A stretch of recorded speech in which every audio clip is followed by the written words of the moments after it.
People, welcome back to another episode of Notable Prisons and Inmates. Um, I appreciate for everyone that's been watching, and yeah, let's just get into this. Next up on this list is CMC, California's Men's Colony. Okay, it's a male-only state prison located northwest of the city of San Luis Obispo in San Luis Obispo County, California, along the central coast. It's approximately halfway between LA and San Francisco. So it's not too far from, you know, so a little bit more history about CMC before we get into the inmates. CMC has two physical separate facilities. It's about 356 acres. East and west. The minimum security west facilities include level 1 with the secure perimeter housing, level 2 with secure perimeter fences and armed coverage and open dorms, and the medium security east facility has level 3 with individual cells and fence perimeters and all that good stuff, and armed coverage with housing divided into 4 quadrangles, and as well as a licensed hospital and mental health division. As of the fiscal year of 2006, bet y'all didn't know that CMC had a total of 1,800 staff and an annual operating budget of 151 million people. 151 big ones. As of March 2012, the facility's total population was 5,524 or more. But yeah, and as of April 30th, 2020, CMC was incarcerating people at a 97.1% of its design capacity, with 3,727 occupants. So, I mean, as some of you may know, some may not know, CMC has also been called the country club or the garden spot among California prisons because of its wide variety of vocational, educational, and psychological treatment programs. And here are some notable CMC programs: arts and corrections, a level 1 camp for fire. I know y'all heard of fire camp. Central Coast Adult School to end reduce recidivism, Prison Industry Authority, which manufactures and ships millions of dollars of prison-made products annually, and so on and so forth. Anyways, time to get into these notable inmates, people. Okay, first up, Bobby Bilsoleli. I don't know how to pronounce his damn name, but he was a convicted murderer associated with the Manson family. Though convicted of a crime predating the Tate and LaBianca murders, he was incarcerated at CMC during the 90s. His wife Barbara lived nearby for years. The man's wife came to be close with him. I can respect that. Next up is Lawrence Bittaker and Roy Norris. They met at CMC in 1978 before committing their crime spree.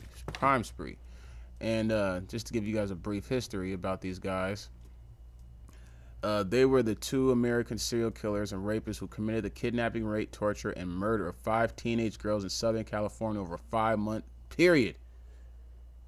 They are very scummy, and I hope they smoke their ass. Next, in 1996, an American actor who was one of the 11 children of actor Marlon Brando, and the only one Brando had with his wife and former actress, I don't know her name. He did a 10-year sentence in a he did 10 years because he was a part of a fatal shooting of his half sister's boyfriend. So basically, he killed his half sister's boyfriend. Well, I'll be damned. That sounds crazy, don't it? Next up, Bruce Davis. Bruce Davis. He's a part of the Charles Manson clan, whatever. He was actually Manson's right-hand man. And on top of that, he's serving 2 life sentences for his parts in the Manson family murders. His parole has been recommended pending due to the governor's review. Do y'all think he's going to get out or not? I don't know. Maybe. Those girls got out, so he might. And then we have Richard Allen Davis. He's an American convicted murderer whose criminal record fueled support of the passage of California's 3 strike laws. So this guy helped start the 3 strike laws for repeat offenders and the Involuntary Civil Commitment Act for sex offenders and predators and da da da da. But anyways, he was He did half of a 16-year sentence there for a kidnapping. But he's a notable person because of 3-strike law, whatever. Next is, Big Trey D, a.k.a., well, actually, Tracy Lamar Davis, but we know him as Big Trey D. He was convicted of attempted murder in 2005 for firing at a rival gang member. He was sentenced to 12 years in prison, but was released after 9 years on April 3rd, 2014. Y'all go look up some of Trey D's interviews on Vlad TV. Great stuff. Also, next up, we have a inmate that goes by the name of 16 to Life. He's actually a YouTuber. I watch him frequently, and he was also someone that was in CMC. And according to him, he was charged with like shooting up a party, and he got charged with murder and all that good stuff. But I'm not gonna spoil it for everyone. Go check him out. Go watch his page, 16 to Life. A funny dude, great stories. Yeah, great page to watch. Next, we have Jim Gordon. Okay, he is an American musician, songwriter, and convicted felon. He was a popular session drummer in the 60s and 70s and was the drummer of the blues rock supergroup Derek and the Dominoes. Now, I don't know Derek and the Dominoes because that was before my time. But anyways, he spent some time in CMC after killing his mother in 1983. And as of 2005, he was in looks like a crazy hospital or something. I don't know. But I don't think he's out yet, people. Next up, Thomas Hollywood Henderson. He's a former American football linebacker. In fact, he played for the Cowboys, San Francisco 49ers, the Oilers, Dolphins. He even played for Langston University. But anyways, he was in CMC in the 80s for sexually assaulting 2 teen girls and then trying to bribe them not to testify against him. Hollywood, you are scummy. Very scummy, man. Very scummy individual for that. Larry Hurwitz. The star, Larry Hurwitz is how you say it. But anyways, sometimes called the Roseland Theater, sometimes called the Roseland Theater and Grill, is a music venue located at 8 Northwest 6th Avenue in the Old Town Chinatown neighborhood of Portland, Oregon, in the United States. The building was originally constructed by the church in 1922. But anyways, this guy, he was the Starry Night murder or whatever that dominated the headlines in the 1990s. I actually kind of think I don't remember hearing about that, but it's interesting to know that Portland had a serial killer, because usually you don't hear about that up there, you know. Next up is Maulana Karenga. Anyways, Ron Karenga is an American professor of African Studies, activist, author best known as the creator of the Pan-African and the African-American holiday of Kwanzaa during the early years of Kwanzaa. So he was incarcerated in 71 after being convicted of a felony violence against a woman victim who testified he tortured her. Good grief. Motherfuckers out there torturing females. Next is Charles Keating Jr. He was an American sportsman, lawyer, real estate developer, banker, financer, conservative, activist, and convicted felon, best known for his role in the savings and loan scandal of the 1980s. Damn. He was in CMC in the 90s, but he was released in 96. Interesting. Next, someone that we all know. Well, a lot of us know who this guy is, and if you don't, there's a good chance you've been living under a rock. But anyways, Suge Knight. If you don't know, Suge Knight is the guy that's responsible for like Tupac, Snoop Dogg, you know, those type of people. Yeah, exactly. Well, anyways, back in I believe 2016, 17, somewhere around there, He ran his friend over trying to run someone else over, so he got sentenced to like 26 years, and he's at CMC prison. So that's the story of Suge Knight.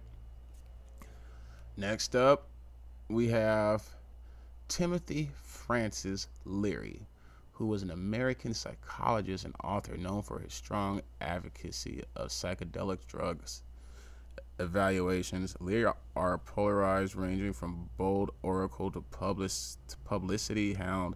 He was a hero of American consciousness. This dude for sure was all about the shrooms and all that. But anyways, he was in prison at CMC after being sentenced in March 1970 for the possession of marijuana, but escaped from the facility in September with the assistance of the Weatherman organization. And if you don't know what the Weatherman organization is, look them up.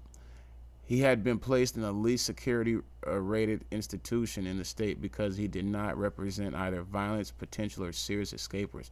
After spending time with Eldridge Cleaver in Algeria and attempted to gain political asylum in Switzerland, Larry was arrested in Afghanistan in 1973 after being convicted of escape from a minimum security prison. He was sent to CMC, and I believe that Mr. Timothy Leary is out.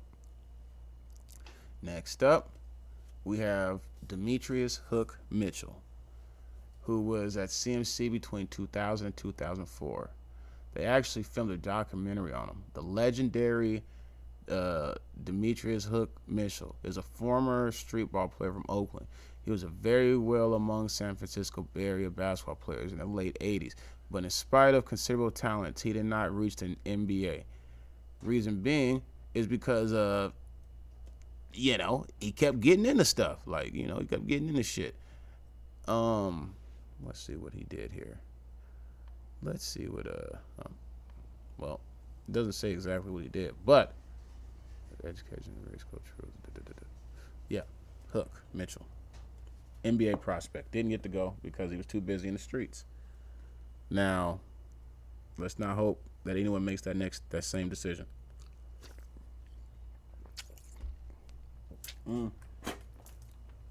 Next up, Herbert Mullen. He spent nearly 20 years at CMC before being transferred to Mill Creek in 1993.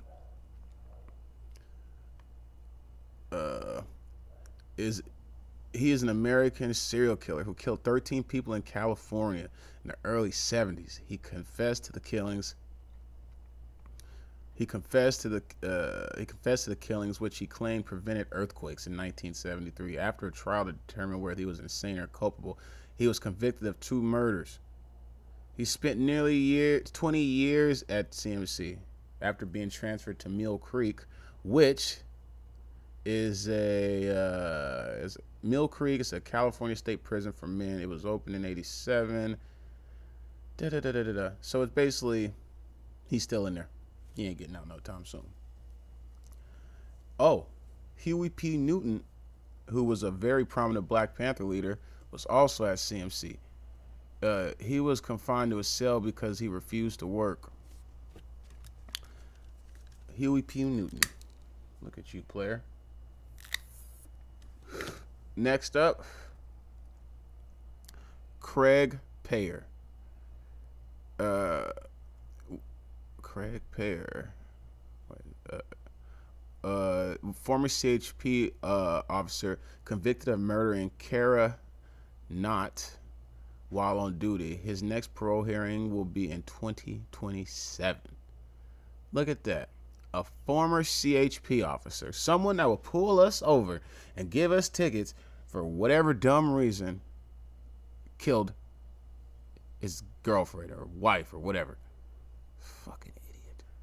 Next up, Mark Anthony Gator Rogowski. He's a former skater, professional skater at that, and he pled guilty in 1991 to the murder, first degree, and rape of Jessica Bergston. Denied parole March 9th, 2016. He will not be eligible for parole until March 2023. But he may petition to advance his next parole suitable hearing date. Listen, anyone that's charged with that R word is scummy, and they really don't deserve a parole date. But that's just my opinion. Let me know in the comments if you agree with that. Next, we have Lawrence Singleton. In 1987, he earned an early release through a work program of good behavior after serving 8 years of 14-year sentence. In Mad Chopper, Lawrence Singleton, that's his nickname, Mad Chopper, was an American criminal known for perpetrating an infamous rape and mutilation of adolescent hitchhikers. Mary Vincent in California in 1978, and then perpetrating a second attack on a woman shortly after that. And look at this shit. He is out after only serving 8 years. That woman has to live with that for the rest of her life, and this dude only had to live with it for 8. Man, come on. We gotta do better. Next, Edgar Smith. He had a parole hearing in March 2007. But anyways, he was an American convicted murderer sentenced to death for his 1957 killing of a 15-year-old in Ramsey, New Jersey. On death row, he began corresponding with conservative commentator William Buckley and gradually persuaded Buckley that he needs to be released. So William Buckley, never trust a person with the name Buckley, okay? Next up, we got Ike Turner. I know y'all know who Ike Turner is. If you don't, what's love got to do? Got to do with it.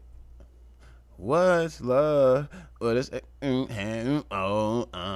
Anyways, Ike Turner, he served 18 months there of a 4-year sentence for cocaine possession. And probably the charges of hitting Tina Turner was on there too.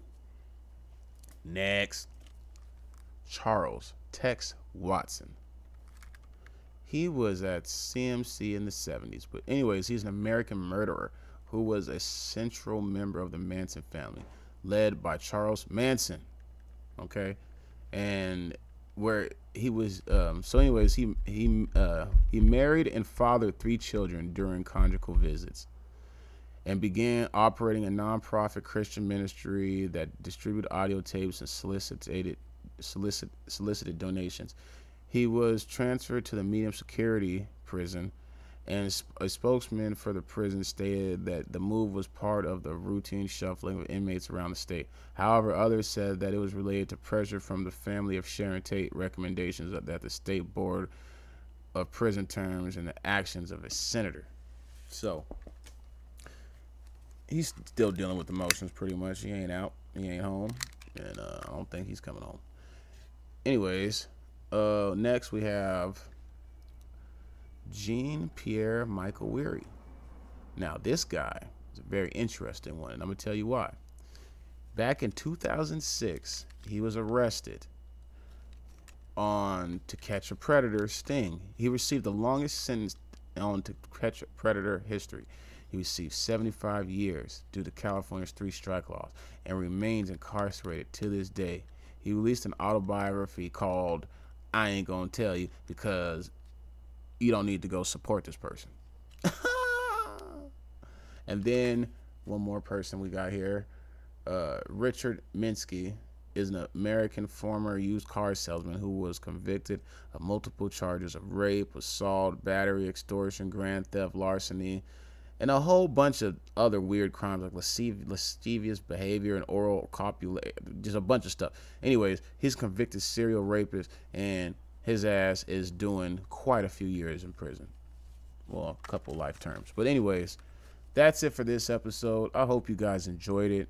Let me hear some more feedback in the comments. Shout out to the dude that gave me a recommendation on the name change. I did that. I appreciate you, man. And yeah, man, I hope everyone had a great 4th of July.